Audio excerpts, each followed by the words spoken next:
a wonderful day! What a wonderful day! Are we thankful for the words of Caesar? We are thankful. Do we bend our heads? We bend. Say his words. Say his words! What a wonderful day! Anyways, it's a pleasure to see you. You too. You did a fantastic job on this film.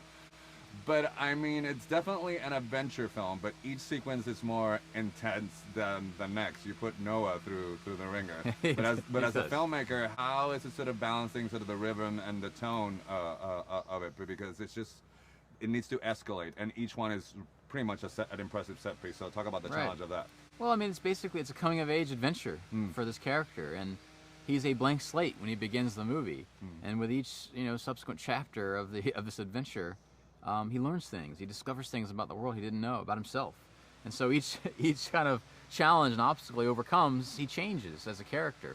And so hopefully by the end of the movie, he is forever changed and is on his way to becoming whatever great ape that we have in store for him, and if we're lucky enough to make future movies, All right. So I heard that originally you said no, but then you came and made a fantastic Planet of the Apes movie. So why no? And then how do you convince yourself to get to where we are right now? Well, the truth is, I'm a big fan of that original trilogy, or the previous trilogy, I would say.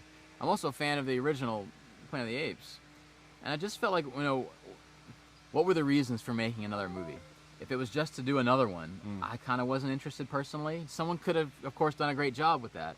But it wasn't until we really found a way to get some distance while still holding on to elements of that original trilogy that carry over into this movie. Once we found that way to do that, where we could stand on our own 2 feet and have a movie that deserved to be told, I was hesitant, But we found it. We found a way that got us really excited that we could do something, a new chapter in this long legacy of movies.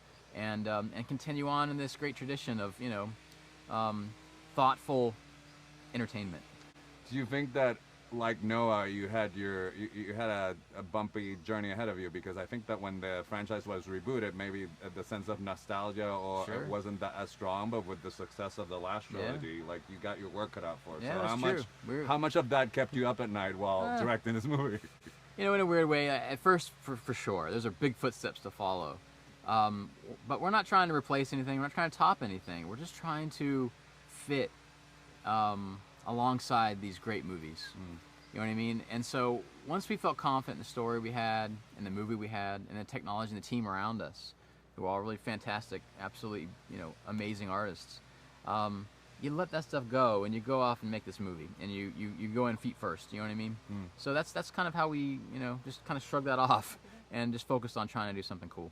How much of the work that you did to build the world and the Maze Runner movies sort of helped you with sort of the main tool of this one, which is sort of the digital believability of the emotions and the world that you're building? Yeah, I mean, it's Maze Runner movies were good practice, let's say. But it is funny that, those 3 movies combined, their budgets are less than this one movie. Really? The resources alone are on a different level, So it was a big learning curve for us, and I had never done a mocap movie like this or a performance capture like this, but it was fun, And I don't know, I've been playing in this kind of landscape for a long time. It seems even my little short film Ruin that kind of got me started.